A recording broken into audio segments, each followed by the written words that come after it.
Hello everyone and welcome to SentUAMessage. This week, sorry, this is getting in the way. You're getting in the way of scientific progress. What even is that?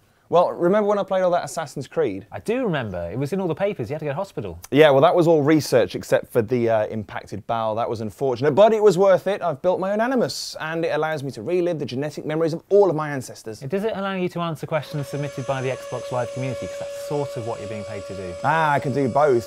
Just let me get in here. You start, I'll chime in from wherever, or should I say whenever? No, you really shouldn't.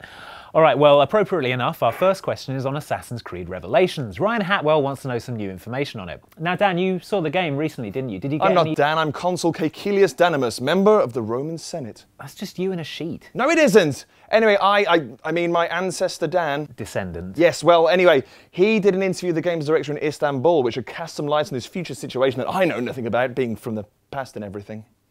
Oh, hi everyone. As you've probably surmised by now, I'm not a Ubisoft employee, nor am I in Istanbul. Sadly, the hard drive with all our footage exploded, leaving only this.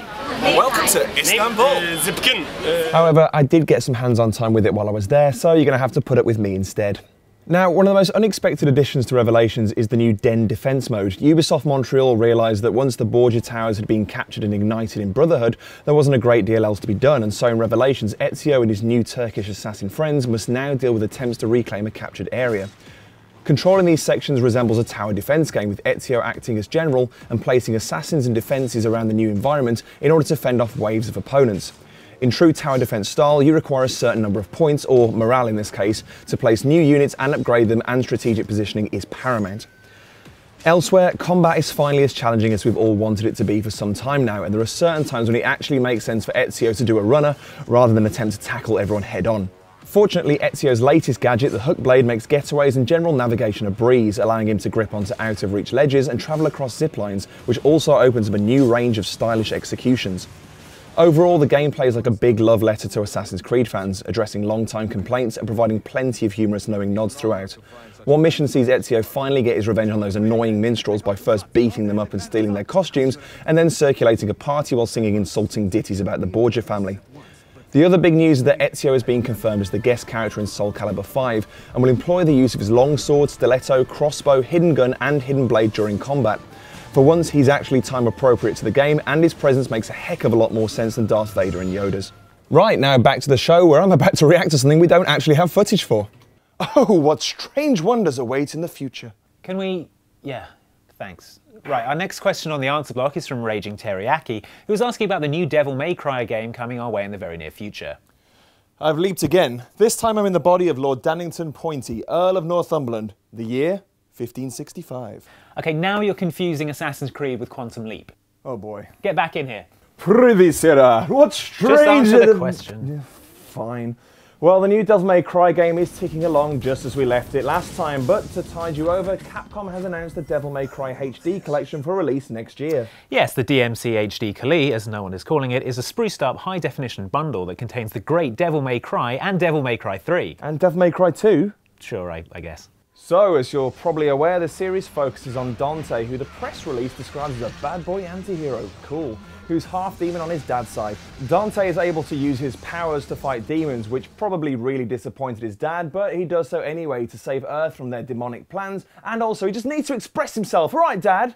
Then there's Devil May Cry 2, which introduced a new character of Lucia, and that's enough about that. Finally, there's the fantastic Devil May Cry 3. This is the definitive edition of DMC3, namely the Dante's Awakening Special Edition, which added Dante's twin brother Virgil as a playable character, a stupidly difficult survival mode called Bloody Palace mode, and a turbo mode because I don't already feel like enough of an inadequate gamer. It's fairly difficult, is what you're trying to say. Yeah. Yeah, well. Still good though. As implied by the HD letters in the title, the games all feature updated textures and widescreen support. There'll also be the all-important achievements and as yet unspecified bonus content. So that should keep you going until Dante's next outing hits, and we'll hopefully have more on that very soon. Now, we don't pretend to understand what always Coltron's gamertag means, but he mentions the magic words mass, effect, 3 and multiplayer in his query, so he's got our attention. Yes, you demanded it and BioWare listened. Eventually. Mass Effect 3 will allow you to take a break from the single-player earth-saving, morality-blurring, alien-punching action to team up with 3 friends across a series of dedicated co-op missions. Oh, can you punch them? Only in real life, so business as usual, I guess. Pity. BioWare has dubbed it Galaxy at War mode and describe it as a series of co-op missions where you battle for control of various locations across the galaxy. And if you're fed up of controlling a human who's prone to wild mood swings, you'll be pleased to hear that you can finally take control of the alien races you've only previously been able to boss about. The Asari, Drell, Turians and Solarians are just 4 of the space freaks you can command, each presumably armed with their own line and bespoke biotics. As with Shepard, you can also select a class for your character, including Sentinel, Infiltration, Vanguard and Soldier. No doubt creating a multi-racial, multi-class team is key to success, which is practically an idealistic analogy for the recipe for peace on Earth. What's tickled our intrigue receptors is the fact that the multiplayer and single-player experiences form a cohesive whole, which means that your successes and failures in this new mode could have an effect on Shepard and his Fun Time Gang's intergalactic exploits. The other big news is that a demo is confirmed for release sometime in January, which will feature a taster of both single and multiplayer sections. If you pick up a copy of Battlefield 3, and let's face it, who isn't, and activate the online pass, you'll also automatically be gifted early access to the multiplayer segment of the demo. So, plenty to keep you busy until 6th of March 2012 then. Why? What happens then? Shaquille O'Neal's birthday. And the game comes out, obviously. Okay, next up we have Steve Sutton, who wants to know what Double Fine are doing as their next game. Right, so as you may know, if you're as sycophantically obsessed with Tim Schafer's career as I am, Double Fine's current production strategy is to produce smaller XBLA titles under the stewardship of different people at the company, as seen with Tasha Harris's Costume Quest, Lee Petty's Stacking, and Brad Muir's Iron Brigade. However, the next Double Fine game is the first since this new direction to have Tim Schafer at the helm, and as the man responsible for some of the best games ever, that can only be a good thing. Sickening. What's slightly unusual is that Tim is working on Double Fine Happy Action Theatre, a collection of Connect mini-games that are, in the words of Tim himself, aimed at 3-year-olds or college dorm rooms full of drunk 20-year-olds. As long as it's not drunk 3-year-olds, I think we're probably okay. There are 18 games in total, and the games cycle once every 2 to 3 minutes to keep the action interesting. As you can see from the trailer, there's a pretty big variety on display here, with Happy Action Theatre filling your living room with lava, balloons, funhouse mirrors and fireworks, putting you into Space Invaders and Breakout clones, or letting you rampage through a tiny city, Godzilla style. The game supports up to 4 players at once, and according to Double Fine, it's due out this holiday season. Being British, I assume that means July. And to continue the Double Fine theme, we still haven't heard word on an official European release date for Iron Brigade, which still hasn't been released over here due to a trademark dispute over a board game with a similar name to its previous title, Trenched. In unrelated news, keep an eye out for my new board game, Mr. Pointyhead's Happy Action Theatre, for which I filed all the necessary intellectual property paperwork. My intellectual property. Jazza241 was casually wondering if we had any new information on Halo Anniversary. Oh, he was he? Why is that a problem? Well, no, it's just that we have a bunch of information and he just so happens to be wondering if we have any new information. I smell a conspiracy. I smell too much time wasted on Dan Brown novels. And gin. Yeah, fine, but ask yourself this, oh sceptical one. Where can I get more gin? Quiet. So, inheritors of the Haloverse, 343 Industries, rocked up at the New York Comic Con to deliver 2 pieces of Halo Anniversary news. First up, they confirmed that the final new multiplayer map is High Noon, a remake of the much-loved Hang 'em High from the original iteration of the game. Full-fledged members of the Halo Nation will know that this is the second time Hang 'em High has been given the makeover treatment. Last time round, US studio Certain Affinity released it in tweaked and reskinned form as Tombstone for the Halo 2 Blastacular map pack. Certain Affinity is back on board for High Noon, so you can be rest assured that it's in very, very safe hands. The second big announcement is the confirmation of Kinect integration, which enhances the game with voice commands for reloading, throwing grenades, switching between the classic and remastered visuals, and what have teabags got to do with Halo? Yeah, but don't worry, it's been cut though. Oh, you learn something new every day. There's also a new Analyze mode, which lets you scan key objects in the game world, such as characters, vehicles, and weapons, and add them to an interactive library. All you need to do is highlight the item in question with your reticule and say "scan" out loud to the embarrassment of absolutely no one. The library itself can also be browsed using gesture controls, no doubt to manipulate 3D items you've scanned during your adventures. If you've ever wanted to get a good look at the underside of a warthog, this could be your moment, so long as you're referring to the iconic buggy.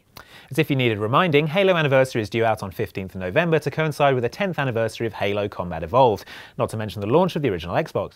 Significant. And you know what significant dates mean? Cake. Cake. Right, to follow up on last episode's question about Gears of War 3 add-ons, and in keeping with our new role as a Gears of War 3 news distribution service, Epic Games has now announced the second bit of DLC coming your way soon. Yes, and the good news is it's a campaign add-on entitled Ram's Shadow. You may remember General Ram from the original Gears of War. He was the final boss, primary antagonist, and just an awful, awful person. Locust. Yeah, right. Well, get ready to see things from his perspective as Ram and Marcus Phoenix make a wish on the same fairground fortune telling machine and wake up having swapped bodies with the Jacinto High School dance only a week away. Actually, you just play as Ram, none of that other stuff happens. Well, it would if I'd have got the job as Cliffy B. Well, you didn't, so deal with it. So you step into the Locust shoes of General Ram, playing from his perspective as you storm the human strongholds. The DLC deals with the events of Sarah post-Emergence Day. The COG Zeta Squad is evacuating Ilima City, and it's your job to stop them, going up against characters like Michael Barrick from the Gears of War comics, Lieutenant Min Young from Gears 1, Tai Kaliso from Gears 2, and a new character, Alicia Valera. If you've played the previous Gears game, you'll have some idea of how things turn out. Clue, if you're Lieutenant Min Young, it's not well. Clifftop B's Blazinski, Epic Games design director, says it's the biggest add-on that they've ever created and that Ram is great fun to play with as due to its size, strength and krill shield. Also, sometimes it's just fun to play as an irredeemably evil bastard. And how. The DLC also includes 6 new multiplayer characters, most likely the ones we've just mentioned, an extra 250 Gs of gamer score and the chocolate weapon set, although how effective chocolate weapons are remains to be seen. Well, you could take a bite out of the stock to give you the quick energy you need to mantle to safety. Must be that. It's out on the 13th of December and is 1200 MSP or free with the Gears 3 Season Pass. Timothy is like Madonna or Cher in that he only needs one name to identify himself. Man is a brand. Well, you know who else only needs one name? Batman. And that's what Timmy wants to know about, specifically DLC and the availability thereof. Well, here's Sefton Hill. Yeah, it's just Sefton now. Pretty sure it's not. The game's director and co-founder of Rocksteady Studios to tell you what's on the way. Yeah, so we have a couple of bits of DLC coming up at the moment. So I think we have Nightwing releasing shortly, which was something that we've just finished. So he's fully playable with 2 new challenge maps included, which you can play as Nightwing, or actually you can play as any of the different characters. We also have the Robin DLC, which again comes with 2 unique maps. So one really cool map actually, which is like a kind of side-on scrolling fight, which is good fun. And a bit of homage to classic kind of 2D scrolling beat 'em ups. Yeah, and we obviously have different character skins and lots of different pieces of DLC. So Nightwing's got his own gadgets as well. He's got the sticks he can use. The sticks are electrified as well, so he can use those to stun people. All the moves use the sticks and he can throw them out. He's got a move where he can throw the stick out and kind of bounce it off walls to hit people behind walls. So if people are kind of patrolling an area you can't see, if you're Batman, you can't get to them, or you might need a remote batarang, but Nightwing just bounces this off the walls and hits the guy in the back of the head. So, and he can actually bounce it off multiple enemies as well. So, yeah, he's got his own combat moves and combat special moves. So, yeah, there's a lot in for the different characters. And that's it for another week's message sending. We'll be back in a few weeks though, so keep the questions coming into the gamertag Sent You a Message. None of you snail mail grandad, send it to sentyouamessage@hotmail.com. Keep it brief and poorly spelled at Sent You a Message. Or do it as a wall post over at facebook.com/sentyouamessage. Thanks for watching everyone, and we'll see you next time. Oh, this way, Abe. Now, quick link, and tell Andy about yourself so I can get an A on my history report and not have to go to military academy. Have you even played Assassin's Creed? Oh boy.